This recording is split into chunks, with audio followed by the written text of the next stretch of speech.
નમસ્કાર વિદ્યાર્થી મિત્રો, શ્યામ એજ્યુકેશનમાં આપ સૌનું સ્વાગત છે। આજે એક નવો વિષય અને એવો વિષય કે જેમાં બધાને બીક લાગે, મને લાગે ભણાવવામાં, પણ પ્રેક્ટિસ કરો એટલે એ વિષય આવડે। અને એ વિષય એવો છે કે તમને કોઈ પણ એક્ઝામમાં પાસ કરાવી શકે। અને એ વિષય એટલે ગણિત, મેથ્સ હોય કે રીઝનિંગ હોય અને ઇંગ્લિશ ગ્રામર, ગુજરાતી ગ્રામર, આ ચાર વિષય છે તમારા સ્કોરિંગ સબ્જેક્ટ્સ કહી શકાય કે એ સબ્જેક્ટમાં તમારો સ્કોર સારો થાય તો તમે પેપરમાં છે સારો સ્કોર કરી શકો। પરંતુ આનાથી બધા ગભરાતા એટલા માટે હોય કે પ્રેક્ટિસ ન હોય, અને પ્રેક્ટિસ ના હોય એટલે જે છે પ્રોબ્લેમ થતો હોય। પરંતુ આજે આપણે આ ગણિત વિષયની શરૂઆતમાં સામાન્ય માહિતીઓથી જ આની શરૂઆત કરવી છે। અને એની સામાન્ય માહિતી એટલે કે સંખ્યા જ્ઞાન।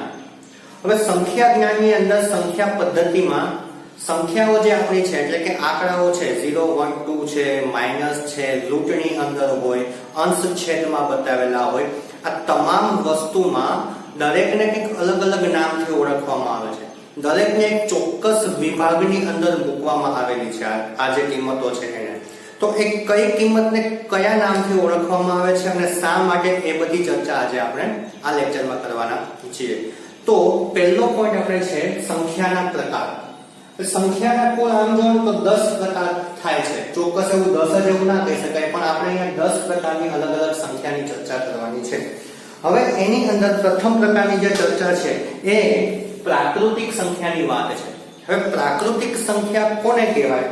તો કે આપણે જે 1 2 3 4 અપ ટુ n સુધી, એટલે કે 1 થી લઈ અને અનંત સુધીની જે સંખ્યાઓ છે ધન પૂર્ણાંક, આપણે અહીંયા કેવું હતું એવું કહી શકાય કે તમામ ધન પૂર્ણાંક સંખ્યાઓને પ્રાકૃતિક સંખ્યાઓ તરીકે ઓળખવામાં આવે છે, બરાબર છે। અને એને અંગ્રેજીમાં n તરીકે એટલે કે n સિમ્બોલ, નેચરલ નંબર્સ તરીકે ઓળખવામાં આવે છે।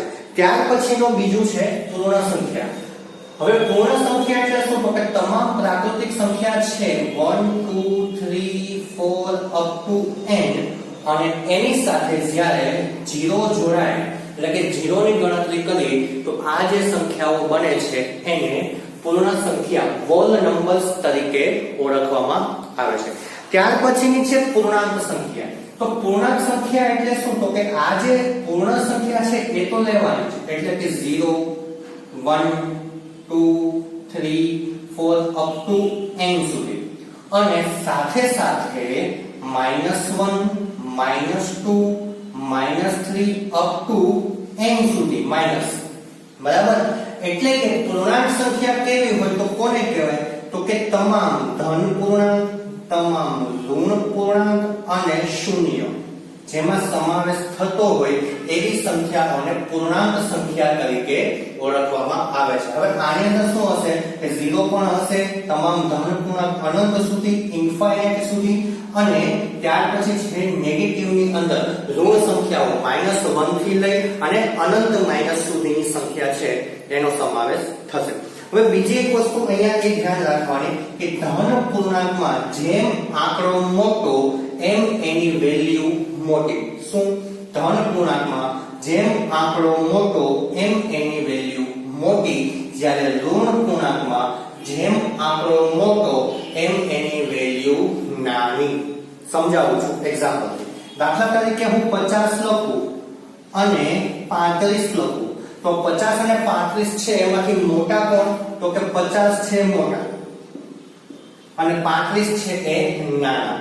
પરંતુ જો હું અહીંયા આનું ઉલટું કરી દઉં કે -50 અને -35, તો આપણો જવાબ બદલી જાય, એટલે કે -35 છે એ મોટા કહેવાય। આ ઋણ પૂર્ણાંકનો નિયમ છે, એટલે એ વસ્તુ યાદ રાખવાની। કદાચ કે નાનકડું એવું મજાક કરવા મૂકી દે સરકાર કે આવું કંઈ કરીને નાના મોટા શોધવાના, તો ભૂલ ન થવી જોઈએ કે માઇનસમાં જેમ આંકડો મોટો એમ વેલ્યુ નાની, ધનમાં જેમ આંકડો મોટો એમ એની વેલ્યુ છે એ। તો સમય સંખ્યા એટલે કેવી સંખ્યા કે જે સંખ્યાને p/q ના સ્વરૂપમાં લખી શકાય, એટલે કે અંશ અને છેદના સ્વરૂપમાં લખી શકાય એવી સંખ્યાને સમય સંખ્યા કહેવાય. પરંતુ અહીંયા એક વસ્તુ યાદ રાખવાની કે q ક્યારેય 0 હોવો જોઈએ નહીં, એટલે કે q is not equal to 0. શા માટે? તો કે જો q 0 થઈ જાય તો આનું વેલ્યુ કેવું થઈ જાય? ઇન્ફાઇનાઇટ, એટલે કે અનંત. છેદમાં કોઈની પણ છેદમાં, દાખલા તરીકે હું 3/0 લખું તો આની વેલ્યુ ઇન્ફાઇનાઇટ મળે. બહુ અનંત સુધી એની જે વેલ્યુ છે મળે. એટલે આ જે છે p/q એમાં q not equal to 0 હોવું જોઈએ. બરાબર. એક્ઝામ્પલમાં આપણે કેવું હોય તો -2 -1 0 1 2 3 up to 5/7 9/11 આ રીતે. હવે અહીંયા છે ને આ એક્ઝેક્ટ આ જ વેલ્યુ આવતી હોય એવું આપણે અત્યારે નથી માનવાનું, પરંતુ અત્યારે આપણે શું સમજવાનું કે કોઈ પણ સમય સંખ્યા એટલે એને p/q ના સ્વરૂપમાં લખી શકાતી હોવી જોઈએ. એને આપણે સમય સંખ્યા તરીકે ઓળખીએ. હવે તમને અહીંયા પ્રશ્ન થાય કે સાહેબ તો આ જે 1 છે કે 2 છે કે 3 આ બાજુ જે લખી એના છેદમાં તો કંઈ નથી, તો કેમ એને તમે સમય સંખ્યા કીધી? તો મિત્રો એક વસ્તુ યાદ રાખવાની કે કોઈ પણ ના છેદમાં કંઈ ન હોય તો એક તો હોય જ. શું? કે આવું લખું 2 3 તો આના છેદમાં કંઈ નથી, પણ 2 ના છેદમાં 1 3 ના છેદમાં 1 તો હોય અને હોય જ. બરાબર. એટલે એ ઓલરેડી સમય સંખ્યા જ થાય. આ વસ્તુનું ધ્યાન રાખજો. તો એ સમય સંખ્યાની વાત આપણે કરી છે, સમય સંખ્યા q. હવે એના પછીની છે અસમય સંખ્યા. તો હવે અસમય સંખ્યાની અંદર કોનો સમાવેશ થાય? તો કે એવી સંખ્યા કે જે √3 √2 √5 આવી જે વેલ્યુ ધરાવતી સંખ્યા છે એને અસમય સંખ્યા તરીકે ઓળખવામાં આવે છે. આની અંદર એક નવી વેલ્યુ એટલે કે પાઈ. આ પાઈ ની વેલ્યુ છે આપણે જાણીએ છીએ કે 22/7 અથવા તો 3.14 લઈએ છીએ. બરાબર છે. તો એમ તમને થાય કે સર આ 3.14 લઈએ છીએ અથવા તો 22/7 લઈએ છીએ તો એ તો p/q સ્વરૂપ છે, તો કેમ એ અસમય કીધી? તો મિત્રો હકીકતે આ 3.14 નથી, એ 3.14 અપ ટુ ઘણી બધી સંખ્યા સુધી, અનંત નહીં પણ અમુક અંતર સુધીની એની વેલ્યુ મળે છે.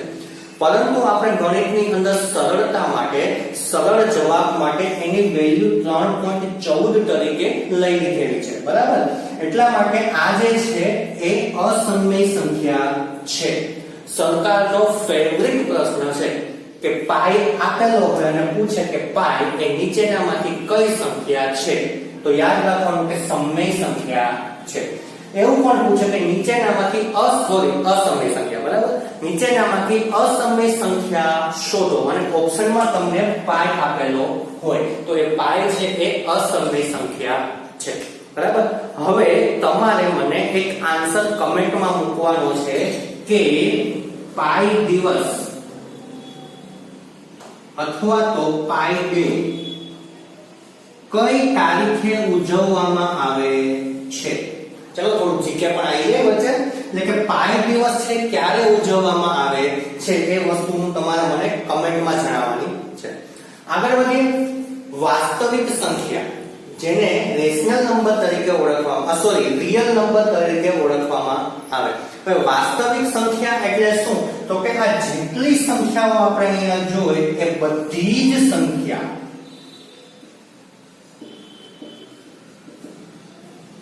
આપણે આ જેટલી ચર્ચા કરી એ તમામે તમામ સંખ્યાઓનો સમાવેશ વાસ્તવિક સંખ્યામાં થાય. એટલે એની અંદર ધન પૂર્ણાંક આવે, ઋણ પૂર્ણાંક આવે, શૂન્ય પણ આવે, અંશ છેદમાં એટલે કે p/q સ્વરૂપમાં હોય તો પણ આવે, રૂટમાં કોઈ સંખ્યા હોય તો એ પણ આવે. સમય અસમય તમામ સંખ્યાઓનો સમાવેશ છે એ વાસ્તવિક સંખ્યાની અંદર થઈ જાય. હવે એક ક્વેશ્ચન સરકાર પૂછે છે ગણ પરિચયની અંદર કે આ જે n છે, w છે, z છે, q છે, r છે એ બધા કોના ગણ છે? તો અહીંયા મેં એક લાઈન લખી છે. આ લાઈન તમારે યાદ રાખવાની છે કે n છે એ કોનો ગણ છે? તો કે w નો. w કોનો ગણ છે? z નો. z q નો અને q છે એ r નો. કઈ રીતે એ સમજીએ. તો કે n જે છે એની તમામ સંખ્યા z માં આવી જતા n ની તમામ સંખ્યા w માં આવી જતી હોય તો એને n નો યોગ ગણ કહેવાય અથવા તો w નો ગણ કહેવાય. ચલો આ 1 થી જે અનંત સુધીની સંખ્યા છે એ w માં આવે છે તો કે હા આવે છે, તો n એ w નો ગણ કહેવાય. આ w છે એની તમામ સંખ્યા z માં આવે છે. ચલો ચેક કરીએ. આ w 0 થી અનંત સુધીની ધન પૂર્ણાંક અને પૂર્ણાંક સંખ્યા છે z એમાં શું છે તો કે માઈનસ થી લઈ અને ધન પૂર્ણાંક અનંત સુધી. તો હા આ જે w છે એ z ની અંદર સમાવિષ્ટ છે. તો એવી રીતના એકની જે વેલ્યુ છે બીજામાં સમાવિષ્ટ હોય તો એને ગણ કહેવાય. હવે ક્યારેક એવું પૂછે કે n છે એ r નો ગણ છે તો હા છે, કારણ કે n ની જે વેલ્યુ છે એ r માં આવી જાય છે એટલા માટે n છે એ r નો ગણ છે. ત્યાર પછી ક્યારેક એવું પણ પૂછે કે z છે એ q નો ગણ છે, સીધું આવું પૂછે, અથવા તો n છે એ z નો ગણ છે તો હા, કારણ કે n ની જે વેલ્યુ છે ધન પૂર્ણાંક z માં પણ આવી જાય છે એટલે આ ગણ સૂત્ર છે એને આપણે એક્ઝામની દ્રષ્ટિએ યાદ રાખવાનું થાય. હવે પછીની જે ચર્ચા છે એ બીજી સંખ્યાઓની અંદર એકી સંખ્યા. હવે એકી સંખ્યા એટલે શું તો કે જે સંખ્યાને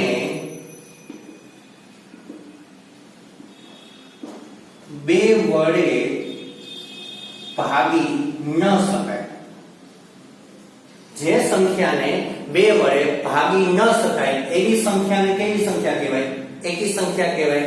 દાખલા તરીકે 1 3 5 7 આવી જે સંખ્યાઓ છે તે એકી સંખ્યા છે. હવે હું પૂછું કે એકી સંખ્યાઓ કુલ કેટલી છે? તો એકી સંખ્યાઓ કુલ કેટલી છે? અનંત છે, અસંખ્ય છે, એને આપણે ગણી શકતા નથી. બેકી સંખ્યા એટલે શું તો કે જે સંખ્યાને બે વડે ભાગી શકાય, એટલે કે જેને બે વડે ભાગી શકાય એવી સંખ્યાને બેકી સંખ્યા કહેવાય. જેમ કે 2 4 6 8 આવી કેટલી તો કે અનંત સુધી અસંખ્ય સંખ્યાઓ છે એનો બેકી સંખ્યાની અંદર સમાવેશ થાય છે. તો એકી સંખ્યા અને બેકી સંખ્યા. ત્યાર પછી તો કે અવિભાજ્ય અને વિભાજ્ય સંખ્યા. હવે અવિભાજ્ય સંખ્યા એટલે શું તો કે એવી સંખ્યા કે જેના ભાગ ન પડાય, અથવા તો એવું કહી શકાય કે જે સંખ્યાના માત્ર બે જ અવયવ, અને એ બે અવયવ એટલે કયા તો કે સંખ્યા પોતે અને એક. જે સંખ્યાના માત્ર બે જ અવયવ પડે એટલે કે સંખ્યા પોતે અને એક એવી સંખ્યાને અવિભાજ્ય સંખ્યા કહેવાય. દાખલા તરીકે હું એમ કહું કે 3 એ અવિભાજ્ય સંખ્યા છે. કઈ રીતના તો કે 3 ના અવયવ પડે તો 3 ના બે જ અવયવ પડે 3 અને 1, એટલે કે સંખ્યા પોતે અને એક એ જ માત્ર એનો અવયવ હોય એને અવિભાજ્ય સંખ્યા તરીકે ઓળખવામાં આવે છે. ત્યાર પછી તો કે વિભાજ્ય સંખ્યા એટલે શું તો કે જે સંખ્યા આનાથી ઉલટું, બરાબર, ઘણા બધા એના અવયવ પડતા હોય એને અવિભાજ્ય સંખ્યા તરીકે વિભાજ્ય સંખ્યા તરીકે ઓળખવામાં આવે. અથવા તો જેના 2 થી વધારે અવયવ, 2 થી વધુ અવયવ થતા હોય એને વિભાજ્ય સંખ્યા કહેવાય. દાખલા તરીકે હું 12 લઉં છું તો 12 એ વિભાજ્ય સંખ્યા છે. કઈ રીતના તો કે 6 દુ 12, પરંતુ આ 6 છે એના પણ પાછા ભાગ પડશે. 3 દુ 6 ગુણ્યા 2, તો આ છે શું થયું કે 2 થી વધુ અવયવ થયા. તો એવી સંખ્યા છે એને વિભાજ્ય સંખ્યા કહેવાય. હવે તમે દાખલા તરીકે 4 લો છો તો 4 ના બે જ અવયવ પડે, 2 ગુણ્યા 2.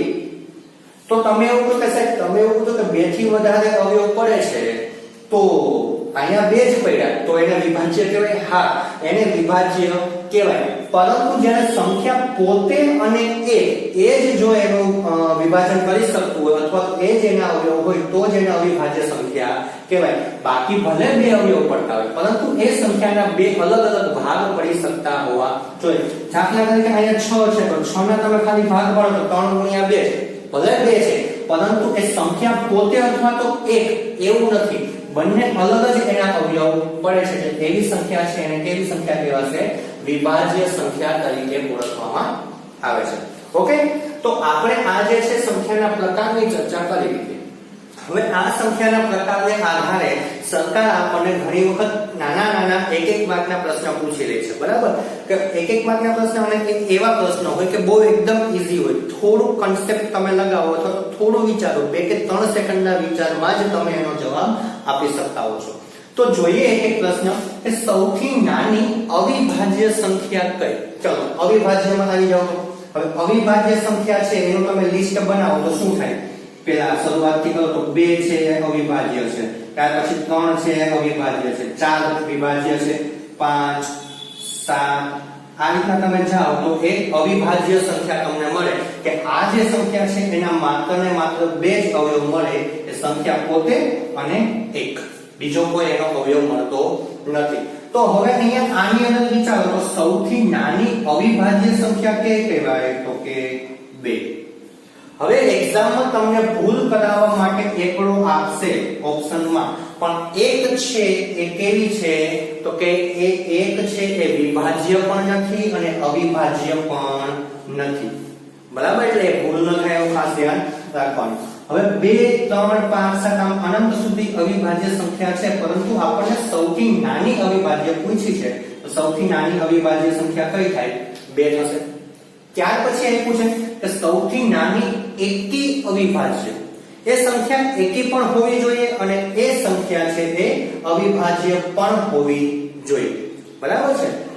તો એની અંદર તમે જોશો તો આ 3 છે એ એકી પણ છે, 1 પછી 3, અને એ અવિભાજ્ય પણ છે, બરાબર છે? તો સૌથી નાની એકી અવિભાજ્ય સંખ્યા તરીકે શું આવશે? 3 નો સમાવેશ થશે. ત્યાર પછી તો કે સૌથી નાની બેકી અવિભાજ્ય સંખ્યા,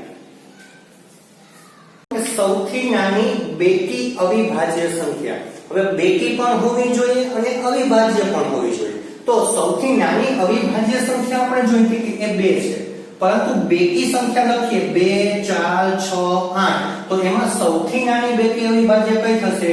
તો કે 2 જ થશે. એટલે એ વસ્તુ યાદ રાખવાની કે 2 છે એ સૌથી નાની અવિભાજ્ય પણ છે અને સાથે સાથે એ 2 સૌથી નાની બેકી અવિભાજ્ય સંખ્યા પણ છે, બરાબર? કોઈ પણ કહો બે એક જ છે.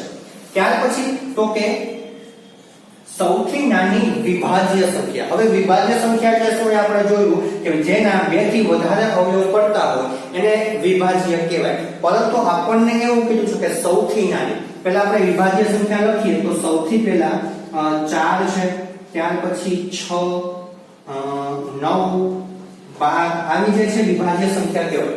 હવે આ જે વિભાજ્ય સંખ્યા છે એમાં તમે 4 જોશો તો 4 છે સૌથી નાની છે અને વિભાજ્ય પણ છે, એટલા માટે આન્સર આવશે 4. ત્યાર પછી તો કે પાંચમું એવું કહે છે કે સૌથી નાની એકી વિભાજ્ય સંખ્યા. ચલો હવે આ જે સેન્ટેન્સ છે, આ જે લાઈન છે એમાં જ તમે જુઓ, અથવા તો આપણે અલગથી કરીએ એનું.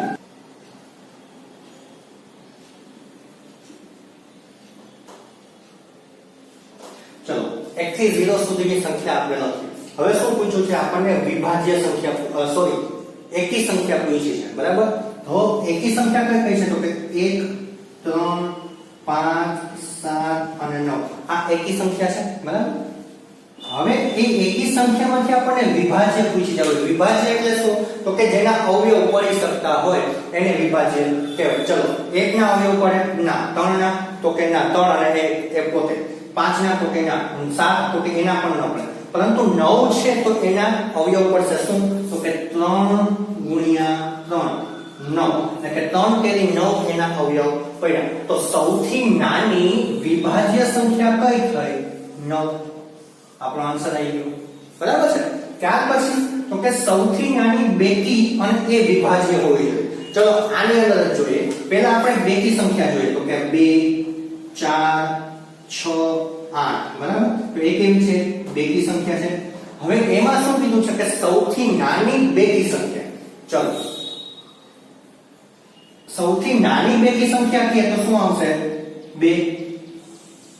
સૌથી નાની બેકી 2 એ આપણે અહીંયા જોઈ ગયા બરાબર સૌથી નાની બેકી સંખ્યા અને અવિભાજ્ય પરંતુ અહીંયા આપણે શું કીધું છે કે સૌથી નાની બેકી અને વિભાજ્ય વિભાજ્ય એટલે શું કે જેના ભાગ પડતા હોય એવા ચલો 2 ના ભાગ પડે તો કે ના પડે તો 4 ના ભાગ પડે તો કે હા શું 2 ગુણ્યા 2 બરાબર 4 6 ના પડે 3 ગુણ્યા 2 પણ આપણને શું કીધું છે કે સૌથી નાની બેકી પૂછી છે સૌથી નાની બેકી સંખ્યા પૂછી હોય તો શું આવશે આન્સરમાં 4 કારણ કે સૌથી નાની સંખ્યા છે બેકી અને જેનું વિભાજન થઈ શકતું એવી એ છે ત્યાર પછી તો કે 1 થી જો આવા ક્વેશ્ચન્સ બહુ પૂછાય છે કે 1 થી 25 વચ્ચે કેટલી અવિભાજ્ય સંખ્યા આવે હવે અહીંયા 1 થી 25 પર એના બદલે કંઈ પણ આપે તમને 30 થી 60 આપે 51 થી 90 આપે કોઈ પણ સંખ્યા આપણને આપી શકે પરંતુ આપણે શું કરવાનું છે કે એની જે અવિભાજ્ય સંખ્યાઓ છે એનું લિસ્ટ બનાવવાનું છે અને એ લિસ્ટને તમારે જોવાનું છે તો કુલ છે એ 9 સંખ્યા 1 થી 25 વચ્ચે આવે કઈ કઈ આવે તો અહીંયા આપી દીધી છે 2 3 5 7 11 13 17 18 19 1 થી 25 ની વચ્ચે આવતી અવિભાજ્ય સંખ્યા છે હવે આમાં થોડો નાનો ફેરફાર હું કરું છું 1 થી 27 વચ્ચે કેટલી આવે તો જવાબ ફરી જશે ચલો જોઈએ આ 23 છે પછી 24 25 અને 26 27 તો પણ જવાબ ફરશે નહીં મેં શું કામ જવાબ ફરી જશે એવું કીધું કે હવે તમને જણાવું હવે અહીંયા હવે એક શબ્દ ફેરવી નાખું છું કે 1 થી 27 માં કેટલી અવિભાજ્ય સંખ્યા આવે તો જવાબ ફરી જાય શા માટે પહેલામાં શું હતું એની વચ્ચે હવે આની વચ્ચે કે તો આ બે લેવાના થાય નહીં પરંતુ જો એમ કે આમાં આ જે 1 થી 27 છે એમાં કેટલી અવિભાજ્ય આવે તો આપણે અહીંયા બીજા અવિભાજ્ય તરીકે લેવાનું થાય પરંતુ 27 છે એ અવિભાજ્ય છે કે વિભાજ્ય તો કે વિભાજ્ય કારણ કે 9 કેરી 27 થાય હવે થોડો હજી ફેરફાર કરું ચલો જે આપણે વાત ચાલે છે એના માટે તો કે 29 લઈએ તો 29 કોના ક્રિયામાં આવે તો 29 એક 29 એટલે 1 અને 29 એ બે જ એના અવયવ પડશે હવે એમ પૂછે કે 1 થી 29 માં કેટલી અવિભાજ્ય આવશે તો અહીંયા 23 પછી 24 25 26 27 28 અને 29 પણ તમારે લેવા પડશે કારણ કે અહીંયા કીધું છે આ 1 થી 29 ની અંદર આવી જતી હોય એટલે એ બંનેને તમારે કન્સિડર કરવા પડે બરાબર તો અહીંયા તમારો જવાબ છે બની જશે 1 2 3 4 5 6 7 8 9 અને 10 પણ હવે જો એમ કહીએ કે 1 થી 29 વચ્ચે ચલો 1 થી 29 વચ્ચે કેટલી અવિભાજ્ય આવે ફરીથી વચ્ચે શબ્દ મૂકી દીધો તો વિચાર આ બે લેવાના તો કે નહીં લેવાના કારણ કે એની વચ્ચે જ આવે તો હવે તો કે 23 પછી આગળ 27 જે છે 29 સુધીમાં એક અવિભાજ્ય વિભાજ્ય આવતી હતી બરાબર એ સિવાયની બાકીની છે કોઈ અવિભાજ્ય આવતી નથી તો તમારો જવાબ જે છે એનો એ જ રહેશે 29 કારણ કે વચ્ચે બીજી કોઈ અવિભાજ્ય સંખ્યા મળતી નથી તો આ રીતે તમારો જે શબ્દ છે વચ્ચે અથવા તો માં એમાં જે ફેરફાર થાય એને આધારે તમારે જવાબ આપવાના રહે એના આધારે ટ્વિસ્ટ થાય તો તમારે એ સમજવાનું રહે ત્યાર પછીનો પ્રશ્ન આપ્યો છે કે 1 થી 100 માં કેટલી અવિભાજ્ય સંખ્યા મળે 1 થી 100 માં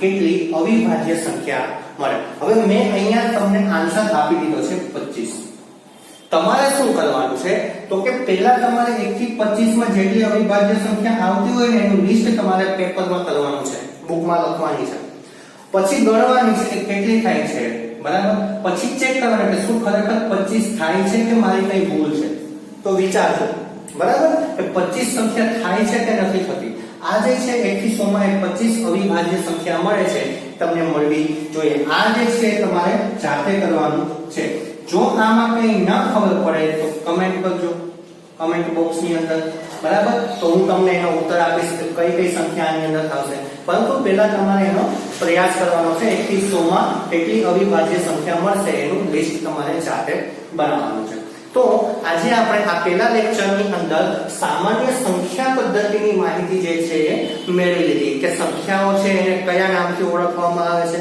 કઈ સંખ્યા છે એને કેમાં મૂકી શકાય એટલે કે કયા વિભાગની અંદર મૂકી શકાય શા માટે એને એની અંદર મૂકી શકાય એકી સંખ્યા કોને કહેવાય, બેકી સંખ્યા કોને કહેવાય, અવિભાજ્ય સંખ્યા કોને કહેવાય, વિભાજ્ય સંખ્યા કોને કહેવાય અને એને લગતા જે પ્રશ્નો છે એની પણ ચર્ચા આપણે કરી. વધુ આવતા અંકે આભાર. Thank you very much.